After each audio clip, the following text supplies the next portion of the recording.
Hey everybody, Producer Dave here. This week's member shows are all freebies at patreon.com/echoplex. So head on over there, check out the member show, and if you feel like you get some value from it, go ahead and sign up at the $5 level, and you can always get the member shows.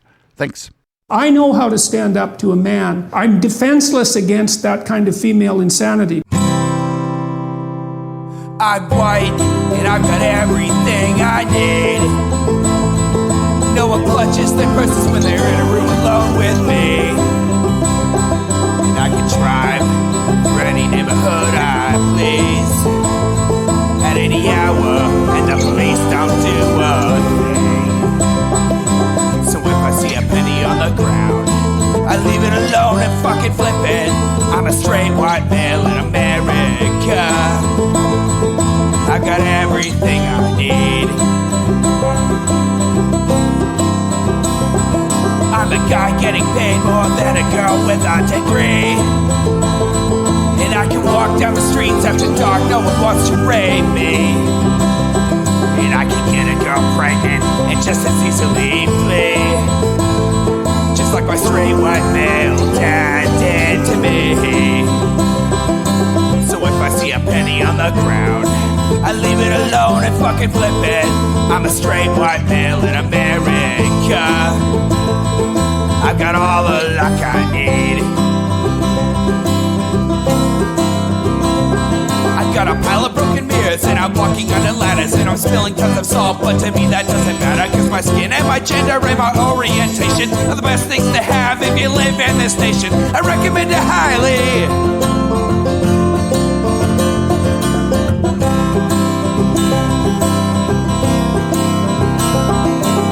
If I see a penny on the ground, I leave it alone and fucking flip it. I'm a straight white male in America. I've got all the luck I need. Shit's gonna work out for me, cause I'm a straight white male in America. I've got all the luck I need. Hi everybody, welcome to the Intellectual Dollar Tree. We do this show live every Wednesday on Twitch. That's twitch.tv/Echoplex Media. You can find this on any podcast app that you listen to on. I'm not doing a very good job of introducing the show tonight. Anyway, I'm Producer Dave, flying solo tonight. Homo Alono. HK is, I would say, on adventures, but unfortunately HK, I believe, came down with COVID. So critical support to HK, and he'll probably be back next week. I was going to do a year in review today, but I didn't have time to get it together. Like, I should have probably started my Intellectual Dark Web year in review like a week ago. I thought I was just going to do it today. What a dumb thing to think. So instead of that, we're going to go ahead and check out Beef Daughter. Michaela Peterson has done an Ask Me Anything for the people who give her money. So we're going to go ahead and check that out. And we're going to skip the intro here real quick. And we'll start on projects I'm working on and the Peterson Academy. Questions that were asked on Instagram. If you weren't creating podcasts, what would you be creating? I actually don't spend very much time podcasting. I got so busy with other work last year that I dropped my podcast from twice a week to once a week. I think it was last October. I'm actually all these jump cuts are weird. Twice a week in January, doing in-person podcasts. So that should be a ton of fun. We have a studio in Miami now, and I'm really looking forward to that. If I wasn't creating podcasts, what would I be doing? So what I currently do is I spend probably 60% of my time, maybe 70% of my time managing my dad's brand. I started the social media. Dad started his own YouTube channel way back in the day. And you're not doing a very good job managing his social media, Michaela. Set up a team and oversee that team. That eats up most of my time because he's doing so many different things. And I want to make sure people experience she's his handler like he is in real life. There was a lot of misinformation to counter. I also manage PR. So that's mostly what I do now. And then we're starting this Peterson Academy, which is launching next year, which is massive. And I'm insanely excited about it. That's where I'll be also filming my podcast. So we have a studio. We're going to be bringing professors in from all over the world, top professors, to film 8-hour lecture content to put on Peterson Academy. We're building in a social media element that's kind of like Reddit and Instagram. People will be able kind of like Reddit and Instagram, study groups and watch lectures and comment on the lectures and take notes. There isn't an app out there like this. We're going to be launching late next year. So I'm spending a good portion of my time managing that project. Basically what happened was my dad's had this idea for an online university for a very long time. And we put out a course, Wait, what happened to that, what was that, University of Austin that Barry Weiss was doing with all the people on Epstein's flight list? Do you remember that? In 2018. What happened to that? And that was massively successful. So I was like, okay, dad should be doing more courses. That's what he should be doing. The books, but he should really be doing the courses other than the podcast. And so last year I thought we can do our own courses, right? We don't need another company. We can have our own production company and make our own courses. But couldn't we also make courses for other people? And couldn't we give people who deserve a platform more of a platform? And so the idea kind of sprang out of that last year. And then since last year, it's kind of morphed into, well, so like a fake university, because he's been disciplined by academia. I don't know if you noticed that today app on in production. Twitter. We're going to be filming like 60 courses in the next year for Peterson Academy. I'm so excited. It's going to be massive. I think we can transform education. I think we can make education. Yeah, the jump cuts are like unnerving, right? And start to fight back against the massive scam that is particularly American universities. The amount of money that students are charged to take courses from ideologically possessed professors, to leave them with like ideologically possessed professors like your father, to teach them that capitalism is evil and the reason they're in debt and don't have a job is because of capitalism and corporate greed, even though they just overcharged for a university degree you can't use. It's such a scam. And so I think it would be really funny to get professors from like Oxford and Cambridge and Stanford and U of T and MIT and these massive universities, really top-notch professors, and then produce really beautiful courses, try to make the courses entertaining, because you can learn from podcasts. You don't have to sit in a stuffy classroom and learn from a professor anymore. You can learn from podcasts now. So why can't you get a degree from education you can learn from that's entertaining online? Like, why can't you do that? You should be able to do that. There's a huge niche. As someone who loves jewelry, but also values long-term investment and doesn't trust the dollar, I was totally thrilled when I discovered Monet. No. This is an ad. We always skip the ads. I said what I'm doing. And then also, I've got the Lion Diet part of my brand, and I focus on that because I'm currently on that diet. Ruminant meat, salt and water. My parents are on that diet for autoimmunity and severe food allergies to everything. And I would not even be close to where I am. I wouldn't be able to get out of bed if I wasn't on this diet. So part of the money I make from the advertising that I do on my podcast, I put towards spreading information about the Lion Diet for free. If people are interested in that, I've got a ton of information. So when we first found out about Michaela Peterson, she was charging people like $300 for a Skype call to tell them to just eat meat, beef, and salt. And I did a Q&A for my 5-year Lion Diet experience, which I will link right here. And I am launching a hangover pill that I've been talking about off and on my podcast for a while, called After Party. Drinking on a carnivorous diet leaves you with a hangover from hell. I used to get bad hangovers before. Well, then don't drink. I don't. Oh, so her diet is actually meat, salt, and vodka. This hangover pill, which it's fun. It's dihydromycin. It helps you break down acetaldehyde, which is the toxic byproduct of alcohol. So you ingest alcohol. It works weakly on GABA receptors. Well, people aren't exactly sure how it works, but it seems to work on GABA receptors, which is why it makes you feel calm and relaxed and kind of giggly. And your body desperately tries to break it down because it's toxic.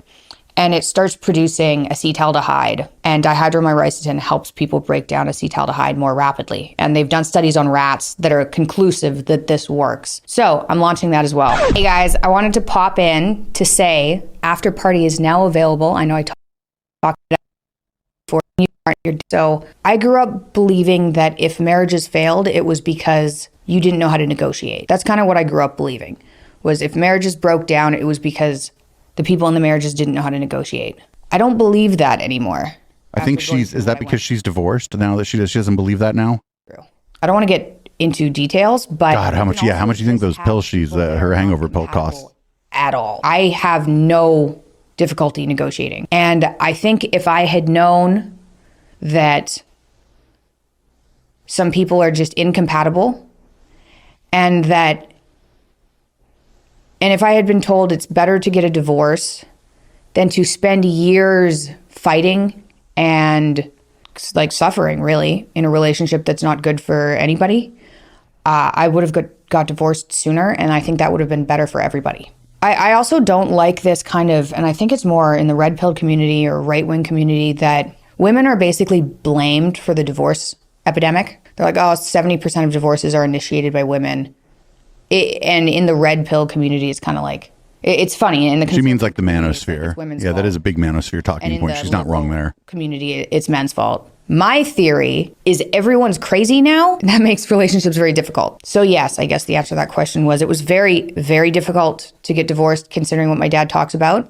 It made me stay in a relationship longer than I should have. I don't agree with the more conservative story of divorce that people are being told. I think being in a relationship that's not good for you, I think you should get out of that relationship. So if you're listening on the pod, you absolutely have to go over to YouTube or Odyssey or whatever and check this video out.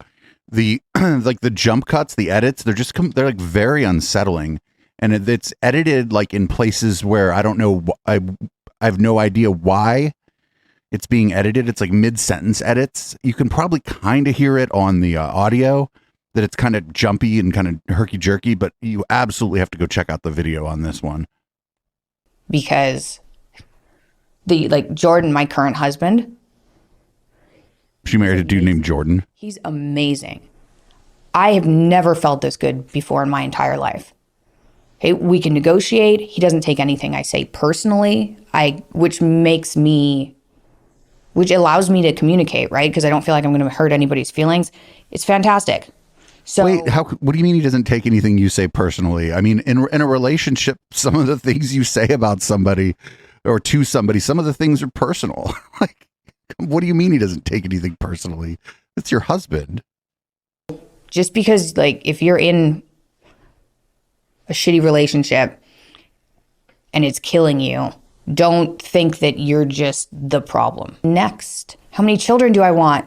Okay, this is fun. I think children are amazing. I particularly like them when they're a little bit older. I'm not as much of a baby person, but I know my relationship with my parents now, I think above the age of 23, was just fantastic. And I really want that when I'm old. So I think I would probably 4 more kids. Whoa, don't have, no. You're like not a good person to be a parent. But I don't care. I probably won't carry all of those kids.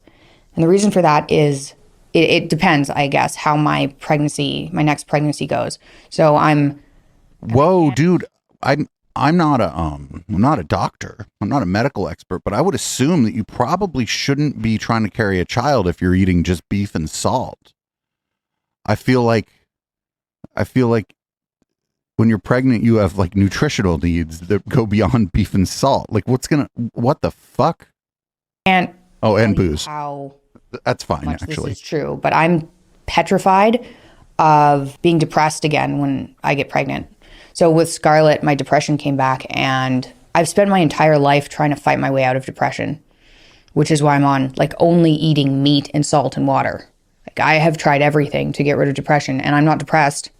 I'm doing fantastic, and I'm petrified that the pregnancy hormones are going to make me depressed. And if I'm depressed, then I'm less productive. And if I'm less productive, then all these projects I'm doing will at least slow down, or at least they'll feel like they're falling apart. They won't necessarily fall apart. Well, but if you're pregnant, your projects are going to slow down. Like, you need to take care of your body while you're pregnant. You do need more rest. You do need to do things to reduce your stress and your workload when you're pregnant. What the fuck is she talking about? She's like, all my projects will slow down. Well, yeah, you're pregnant. But they'll feel like they're falling apart. When Peterson Academy launches, I'll have a hard time promoting it if I'm depressed during pregnancy and pregnant. Anyway, as you can tell, I'm extremely concerned about this. I've literally been praying about it. Please, please don't bring the depression back if I get pregnant, when I get pregnant. If I have the end of pregnancy is hard on women, period. That's fine. It's just, I don't want to be hit with pregnancy hormones and go crazy as soon as it happens and then not be able to work, because not working kills me. So if the pregnancy goes well, then I will be having a bunch of children.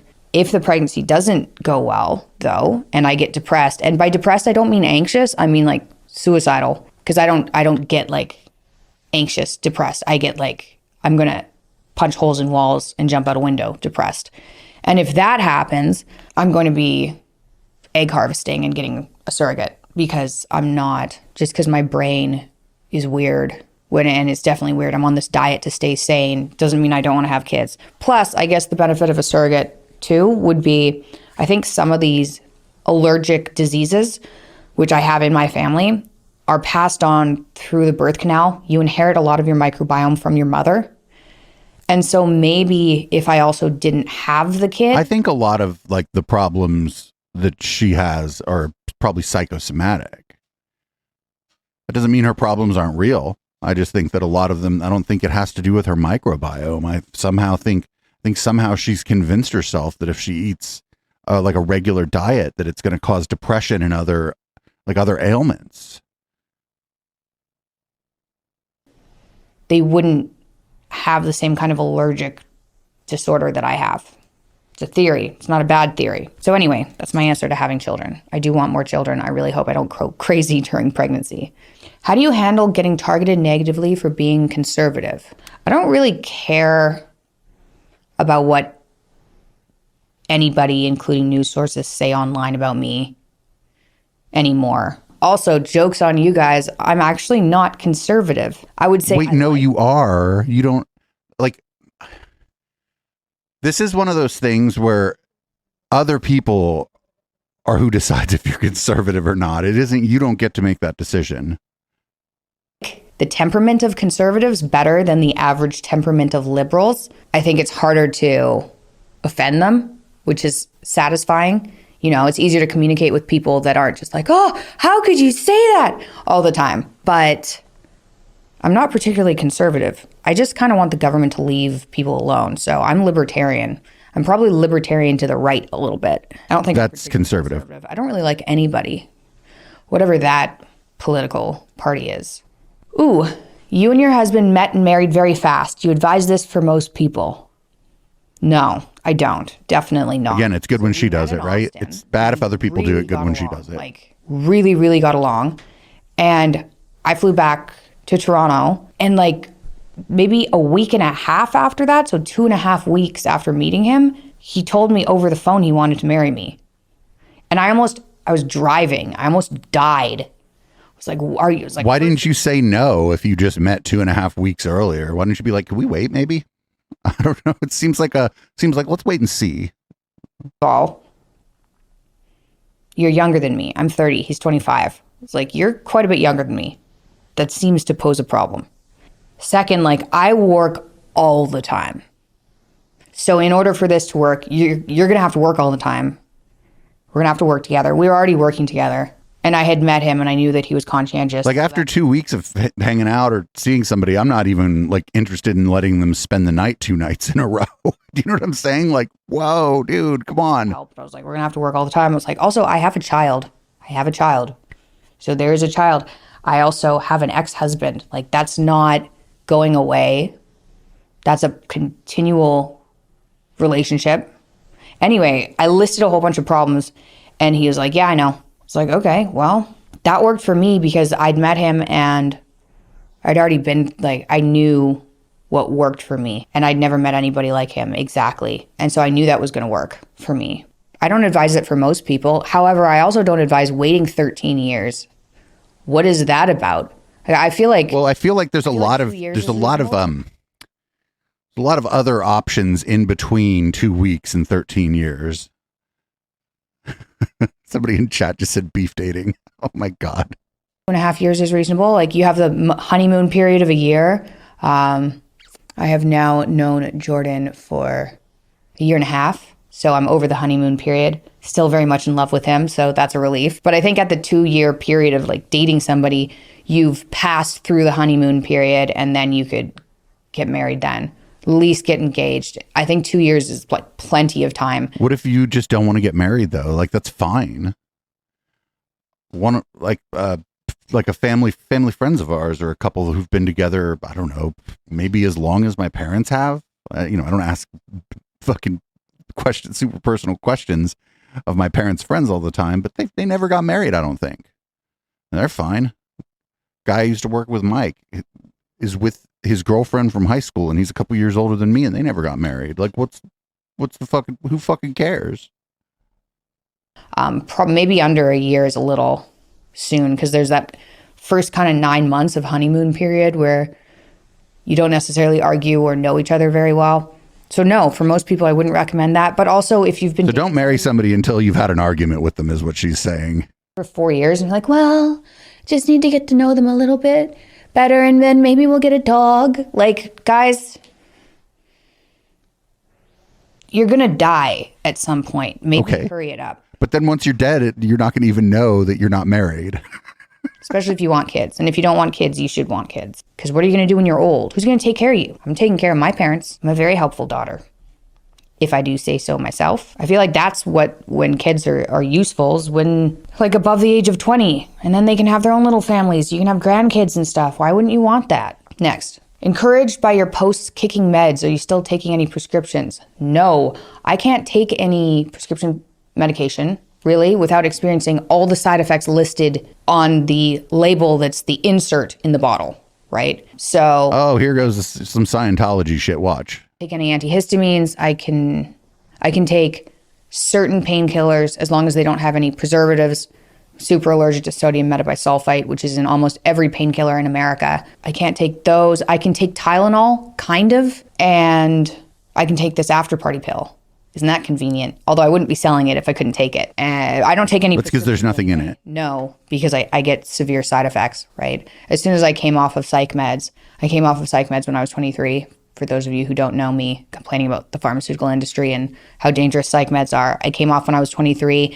And since then, I really haven't been able to take any. So how long until she just goes full Scientology? If you remember, we were watching a video, and the person she had on, I was like, this lady sounds a lot like Scientology. And then we looked her up, and I looked her up, and we couldn't find any links to Scientology. But then it turned out that on the Chiron, Michaela Peterson had misspelled her name. It was like something like Shelley with an EY and not just SHELLY or something like that, where there was an E and EY at the end of the name or whatever. And it turned out the person was associated with the CCHR, a Scientology front group. Prescriptions without experiencing severe side effects, like crawling sensations all over my body and extreme volatility, like anger, like punching walls angry, and doom, irritability, a lot of psych symptoms. Sometimes I get hives on my arms, so I don't take any prescriptions. Favorite clothing brand? I really like Aritzia. They have plain clothing. So most of my stuff's from Aritzia. I'm wearing sweatpants right now on the bottom from Aritzia. And then I really like Balmain. For the bougie brand, I like Balmain. I think they have very cool clothes. How's your sleep? Has it improved? Mom of a 9-month-old and everything wakes me up. No, I am mom of a 5-year-old and everything wakes me up. I think as soon as you have a kid as a mom, it just damages your brain into never being able to sleep again. I have to sleep with damages your kids. Damage your brain. They're no good until they're 20, and all they're really for there is to take care of you when you're old. So have 5 of them. My phone next to my ear on airplane mode. For all of you health nerds out there. But wait, what? Health nerds? Oh no, the 5G. The 5G is going to fry your brain. On airplane mode so that I don't get phone calls. But anyway, white noise and a mask. I use this mask that doesn't squish these eyelashes. Actually, it's gotten intense now, my sleeping routine. It's like yesterday I put my hair in this weird, I saw it on TikTok. I was on TikTok for a day. It was horrible. Anyway, it wasn't a whole day. It was a little bit of time. It was awful, but I did see this thing that you can wrap your hair around and make it curly so that it's not damaging. So I had like my hair curled and I had like nose tape on so my nose doesn't get puffy in the morning. And then I had my eye things on. My God. Noise. That's how I sleep. What's your biggest goal of 2023 and what is your smallest? So my biggest goal is successfully launching Peterson Academy. And my smallest goal is getting my sleep schedule on track because Jordan, the introduction of Jordan into my life has severely negatively impacted my sleep. I feel the best when I go to sleep at 10:30 and I wake up at 6:30. And I've been going to sleep at like 12:30 or 1. And it's just been terrible for productivity, for me feeling good, for overall health and well-being. So my smallest goal would be shifting that bedtime backwards back to 10:30. What would you tell young women as their role model? I really look up to you, smiley face. Oh, poor Elizabeth. I would say don't sleep around. It just hurts. That's coming from somebody who, Nope, it's fun. had experiences in university that hurt. So don't do that. Just because everyone else is doing it doesn't mean you have to do it. It doesn't make you better. It doesn't make men want you more. If anything, it works in the opposite way. So don't do that, and work on yourself. Watch educational podcasts, read books, learn how to do something, and get your diet in order, get your sleep schedule on track, exercise. There you go. Do all those things, and then you'll find somebody because you'll be sane. And also don't take birth control. It makes you crazy. How is your current relationship with God? That's an intense question. I don't know. I think it's good. I think there's more that I could be doing. I was reading the Bible more a year ago. And then since my sleep schedule kind of went off track, I stopped waking up as early, and then I stopped reading the Bible in the morning. So I should work on that because I did feel better reading the Bible more. Seems weird. I know, to all you people who aren't Christian, that sounds strange. It was strange to me too. It's still strange to me. I don't know how it works exactly, but it makes me feel better. And I haven't been doing it very often. I've been doing it, but not very often. So I should work on that. But I'm trying to go with the flow. When you're trying to make something happen and nothing is working for you, I'm trying to avoid things like that. So if things don't work out that I want to work out, I'm thinking, well, maybe that's not meant to be. Maybe God doesn't want that for me. So I've been trying to operate like that, and it's been good for me, I think, because I like to exert a level of control over everything that isn't good for me. Let go and let God. And so I've let that go a little bit. What are your thoughts on gluten? I don't think anyone should eat gluten. I think there's a lot Of course not. that it contributes to gut permeability in everyone, It's not made of beef. not just people with celiac disease. So you shouldn't eat it because it causes gut damage. And even you're like, oh, well, maybe you only eat sourdough bread. Maybe it's the super healthy sourdough bread. There's still evidence that the gluten in sourdough bread that's made in the old-fashioned way damages your gut. So my thoughts on gluten is everyone should cut out gluten right now, and they would feel better. I'm that person around my friends. You're eating a donut, then I give them the stare. Oh, she must be a fucking joy to hang out with. I'm like, don't bring it into my house. I have celiac disease. I don't want any donut in my house. But it's true. Don't get that crumb on me. I don't know what'll happen. Go crazy. Can we see your forehead more often? You imprison it way too much. What did it ever do to you? Wait, what? So, here's my forehead. Look at it. What a weird exposed. fucking question. For a while there. Listen, everything's great about your videos, Michaela, but what we need to see your forehead. I thought my forehead was too big, and I've decided it's not too big. I think it's too fat, too long. I thought it was too long for a long time. Being female is hard for everybody. Anyway, it's like my forehead's too big, I need bangs. So then I had bangs for a long time. And then this year it was worse. It's like, oh, my forehead's so big. But that was partly because the focal length was too short on my camera. So it was like stretching my face out, making my nose bigger and like my upper lip bigger and my forehead a little bit bigger. So now I'm trying the no bangs look. What did it do to me? It didn't do anything to me. I just thought it was too big, and then I changed my mind. This episode is brought to you by NordVPN. I went back. Nope. Don't use Nord, by the way. Educational background. Okay, so my educational background. I went to Concordia in Montreal, which is basically the school that people go to if they don't get into McGill. And I had my hip and ankle replaced when I was 17, so I missed about a year of high school. And in order to make up that year, it was a huge pain. I missed the last half of one year and the first half of the next year. So it screwed up 2 years of high school for me, and I hated high school. And in order to get all the sciences, I would have had to stay in high school for 2 extra years. And at that point, I didn't know that you could just take courses online. I just didn't know that. So I was like, well, I'm not going to catch up on sciences. I'll just go into arts. Anyway, I had a good average out of high school. I think I had a 93 average out of high school. It was good average, but I didn't get into the program I wanted to at McGill. So I went to Concordia for psychology and a minor in classics. And I did that for 2 years and I got unbelievably sick and dropped out. And I was so sick year 2. I'd gained about, I'm 123 pounds right now. I was 145 pounds. So I'd gained. Wait, how tall are you? These are like, how tall are you? Isn't she kind of tall? Isn't she like 5'9" or 5'10"? Isn't 140 pounds like a normal weight? What do you mean? Years.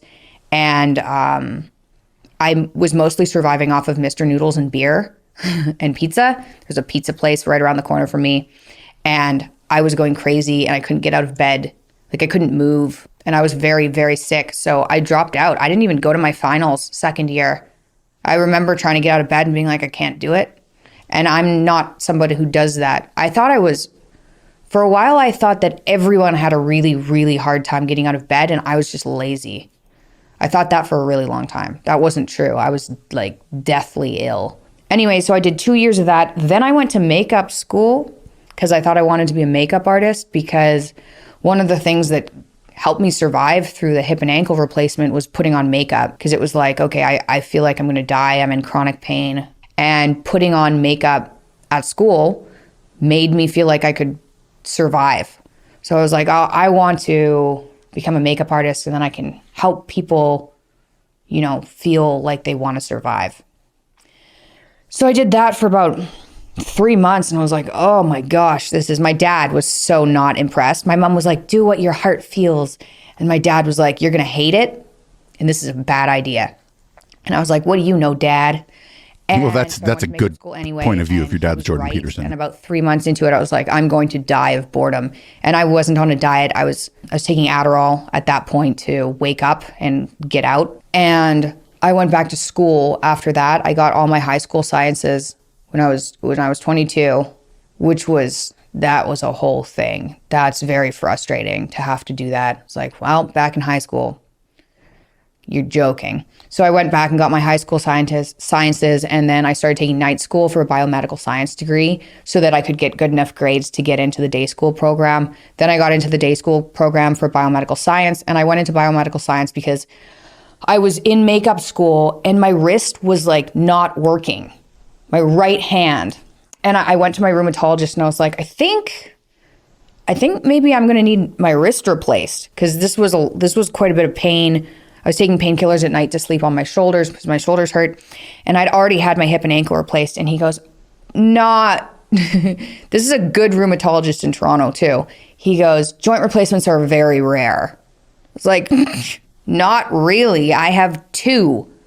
Like that's what's going to make me feel better. They're very rare. They're not rare for me. They're fairly common for me.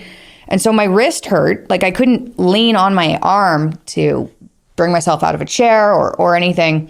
And even just doing fine motor movements. Like I used to do my exams, for instance, when I went into biomedical science. I used to do them in a special disability room that people now take advantage of so that I could type, because I couldn't write out the essays because of my wrist. Anyway, so I went into biomedical science and I thought I'd need to get a PhD in microbiology or immunology to figure out my autoimmune disorder. And wait, what? You went to school for microbiology to fucking practice medicine on yourself? That's wild. Also, she said, there's a room for people with disabilities. People take advantage of that, basically saying that people use it who don't need it or whatever. And that, I guess that's bad. But when she needed it, it was there, and that was a good thing. That degree, I came across, I was researching the medications I was on and how the immune system works. And I was taking cell biology and things like that. And, I figured out the rash that I had was a celiac disease rash called dermatitis herpetiformis. You guys might know this part of the story. That is my life. And I started going down the diet route. And then the diet paleo diet, simplified, very restrictive paleo diet just fixed me. It's like, okay, maybe I don't need a PhD then. What? Are these food allergies? What's going on? But wait, no. I thought, wouldn't the point of going to get that kind of degree be to, and I know she's probably not real big on this, to help other people. Isn't that the point of getting like any kind of medical training, medical degree? Isn't like, I thought the main point, correct me if I'm wrong. I mean, I could just be totally off base here, but I thought people did that to help other people, not to diagnose themselves. Silly me, I guess. Then I went off of antidepressants when my arthritis went away and my skin healed, when I went on the paleo diet, and then shit got real. So I was in school suffering a lot throughout the antidepressant withdrawal, trying to reintroduce foods to figure out what I was allergic to, hallucinating occasionally from the antidepressant withdrawal. And then, like midway through the antidepressant withdrawal, I got pregnant. And that was Scarlett. And then my life kind of like blew up. I ended up with a baby, so that's cool. But that's also at the same time Dad got famous. And so I got pregnant. Famous for lying about Bill C-16. Finished, what was I taking?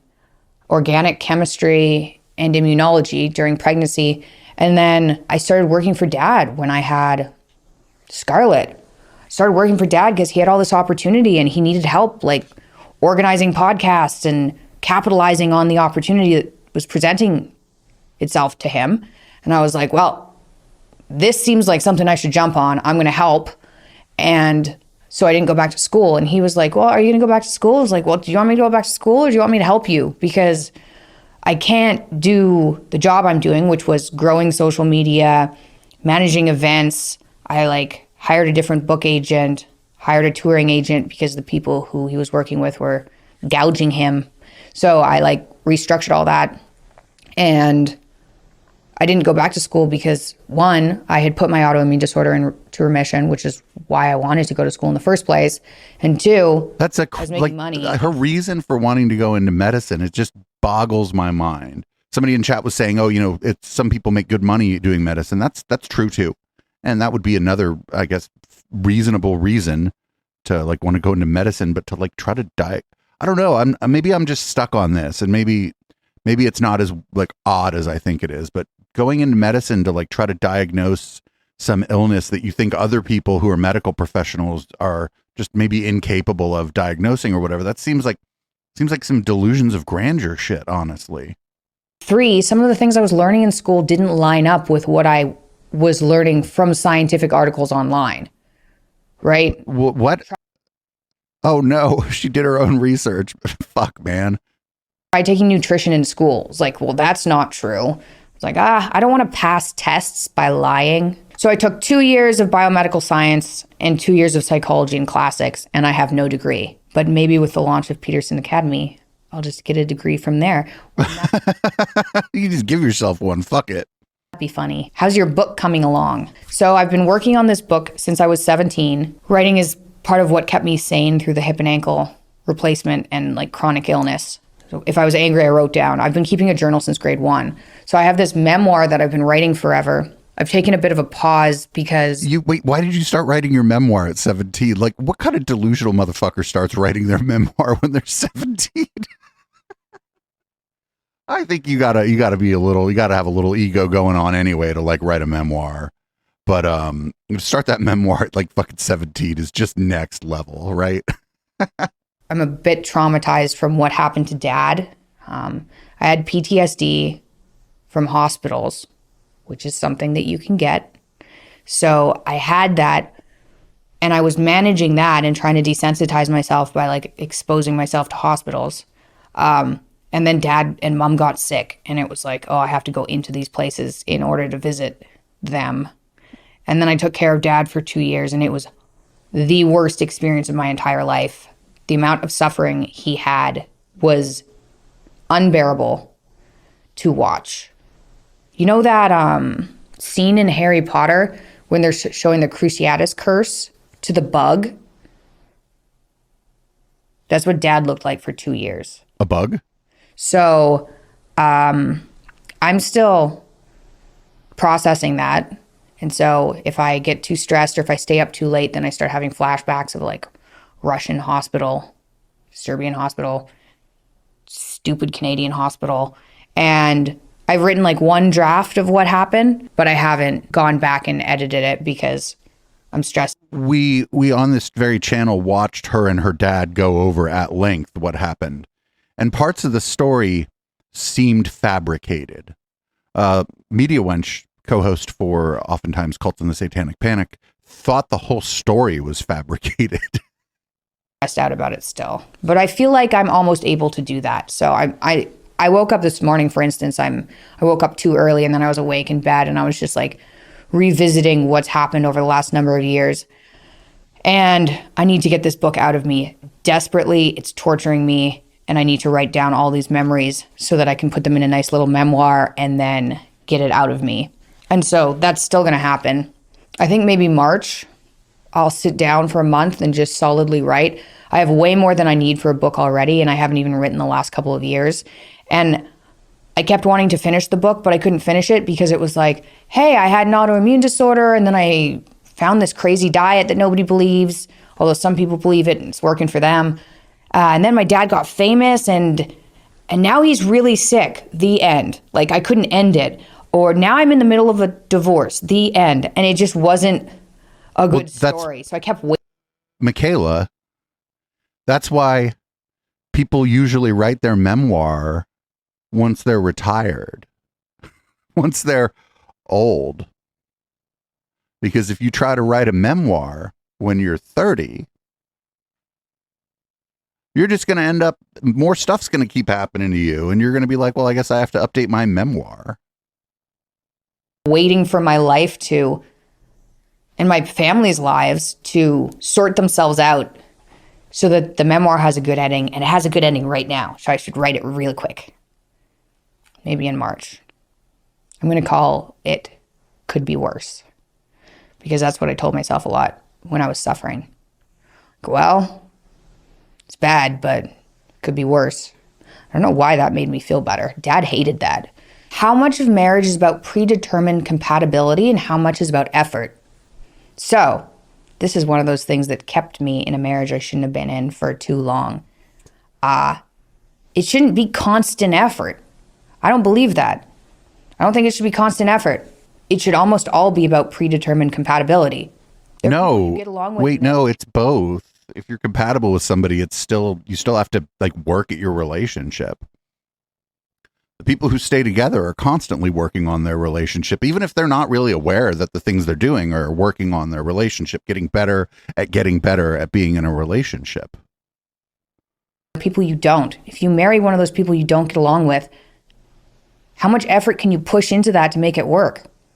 So predetermined compatibility. There's also this interesting But the effort needs to happen when you're not fighting. When you are getting along is when you need to be investing time and energy into your relationship. I just read about on Twitter the other day, and then I read the actual study that was off of Twitter.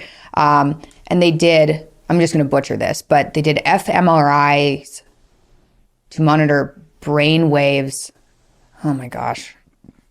I'm going to have to find it. I'm just going to butcher it. They found out that it wasn't just personality traits that made you attracted to somebody. You had similar brain waves.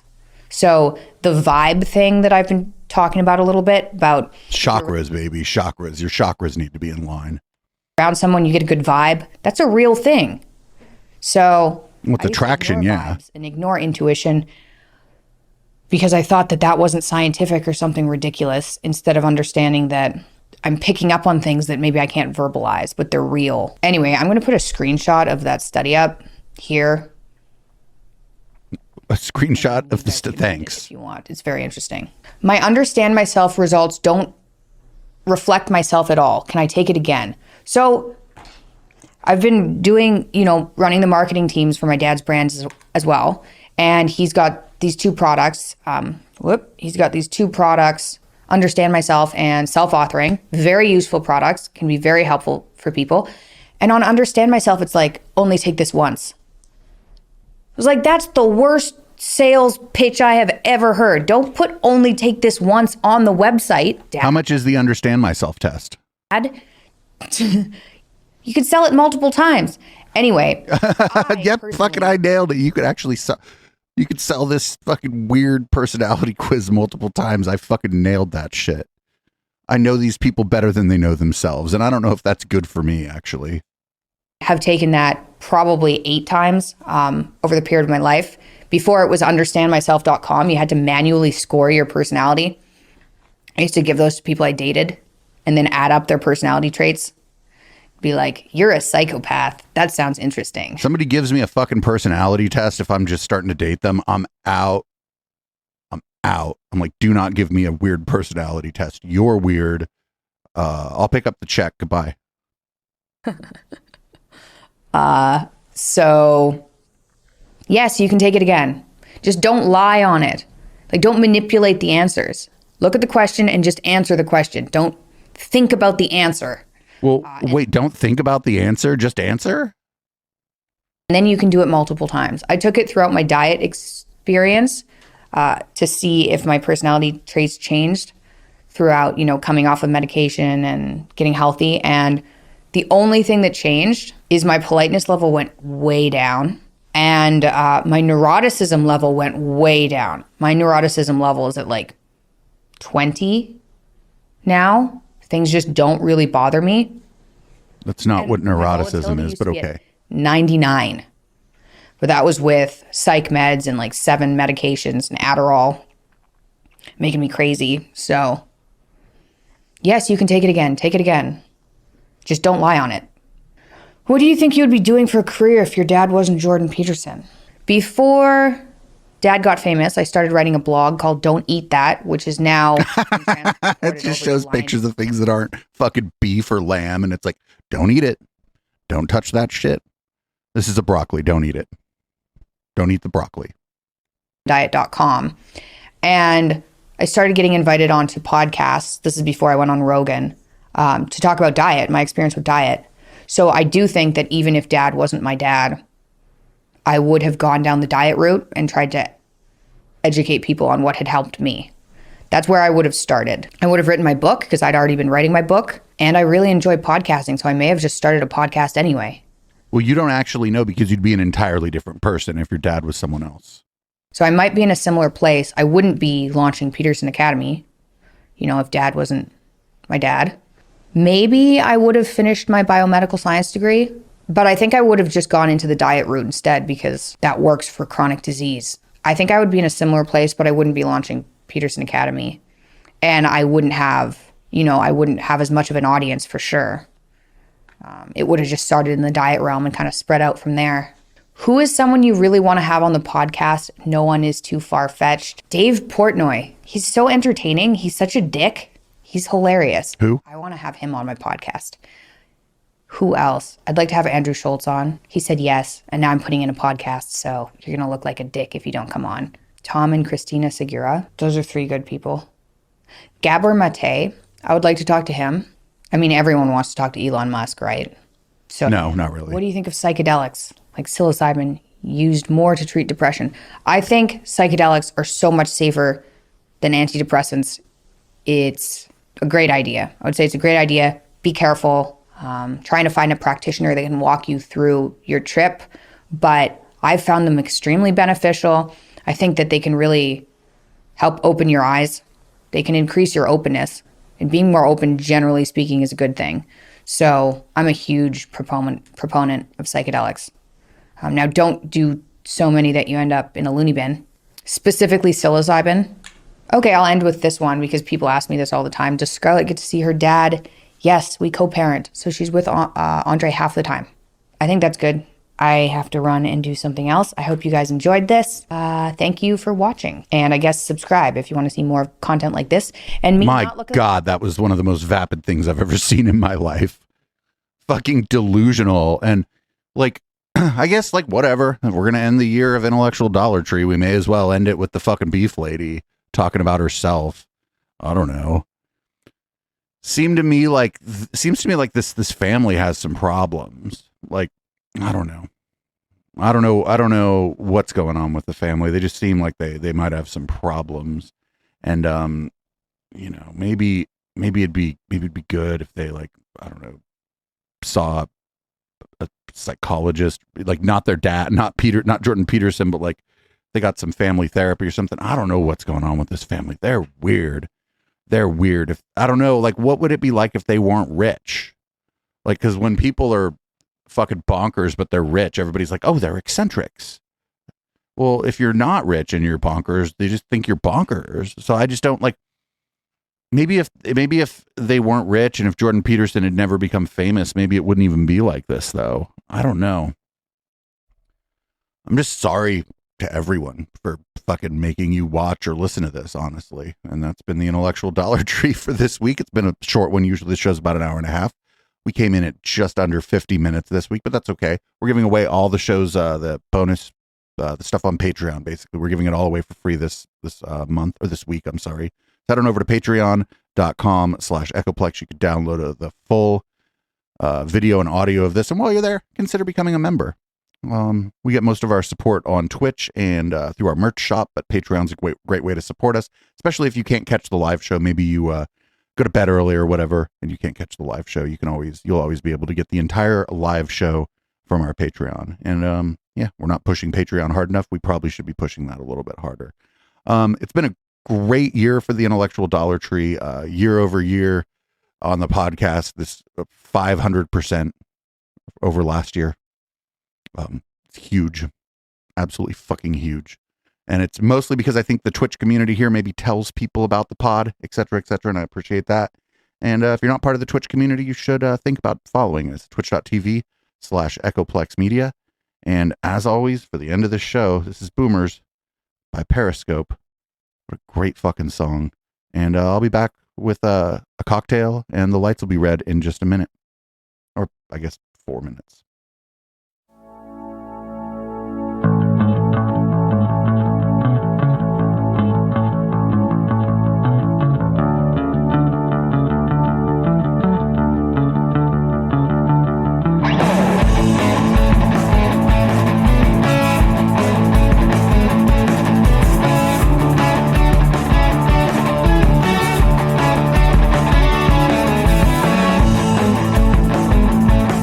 You recall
nights at 9 p.m., it's time to sit back, relax, and play Conspiracy Bingo with Echoplex Media.